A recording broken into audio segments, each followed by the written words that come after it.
ഒളിച്ചിരുന്നേ ആ പാട്ട്. മുറ്റത്തെത്തും തെറ്റിപ്പൂവിൽ ഒളിച്ചിരുന്നേന്നാണ് ജനകൻ.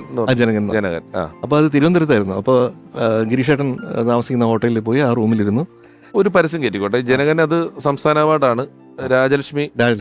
അപ്പം തുടർച്ചയായി 6 വർഷം കേരള സംസ്ഥാന അവാർഡ് ജയേട്ടന്റെ പാട്ടുകൾക്കാണ് ഫീമെയിൽ സിംഗേഴ്സിന് കിട്ടിയിട്ടുള്ളത്. ശ്രദ്ധിച്ചിട്ടുണ്ടോ എന്നറിയത്തില്ല. ഈ കൊല്ലം, അടുത്ത കൊല്ലം അങ്ങനെ 6 വർഷം മികച്ച ഗായികയ്ക്കുള്ള അവാർഡ് പാട്ടുകൾക്ക് കിട്ടിയിട്ടുണ്ട്. അപ്പോൾ ഒളിച്ചിരുന്നേ. അപ്പോൾ അങ്ങനെ പാട്ട് ഈണം ചെയ്ത് ഗിരീഷേട്ടൻ കേട്ട്, ഗിരീഷേട്ടൻ ഈ ആദ്യത്തെ 2 ലൈനിന് ഒരു 10-12 പല്ലവികൾ എഴുതി. അപ്പോൾ ഈ 12 കണ്ടിട്ട് ഞാൻ പറഞ്ഞു, ഗിരീഷേട്ടാ ഇത് ഞാൻ ഉദ്ദേശിച്ച പോലെ ഒരു സാധനമല്ല. അപ്പോൾ ഗിരീഷേട്ടൻ പറഞ്ഞു, നീ ഉദ്ദേശിച്ച പോലെ ചെയ്യാനല്ല ഞാൻ ഇവിടെ ഇരിക്കണേ. അങ്ങനെ നമ്മൾ തമ്മിൽ സംസാരിച്ച് നല്ലൊരു വഴക്കിൻ്റെ ഒരു രീതിയിലേക്ക് മാറി. അപ്പോൾ സഹിക്കാൻ വയ്യാതെ ഞാൻ പറഞ്ഞു, ഗിരീഷേട്ടാ ഞാൻ പോകണമെന്ന് പറഞ്ഞിട്ട് ഞാൻ ഇറങ്ങിപ്പോയി അവിടെ നിന്ന്. അപ്പോൾ സങ്കടം, ചേട്ടനാണല്ലോ. അപ്പോൾ ഗിരീഷേട്ടൻ പറഞ്ഞു, ഇനി നിൻ്റെ കൂടെ ഞാൻ വർക്ക് ചെയ്യില്ല എന്നും പറഞ്ഞു. ഞാൻ വെളിയിലോട്ട് ഇറങ്ങി.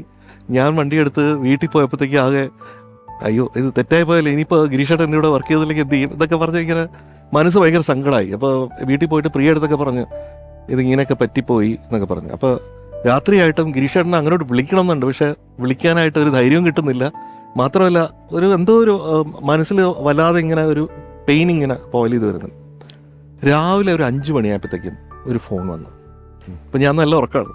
അപ്പോൾ മോനെ കുട്ടാ, എൻ്റെ മോനല്ലേ, എടാ നീ വാടാ, ഗിരീഷേട്ടൻ നിനക്ക് എത്ര ഇഷ്ടത്തോടു കൂടിയാണ് പാട്ട് എഴുതി വെച്ചിരിക്കുന്നത് നിനക്കറിയാമോ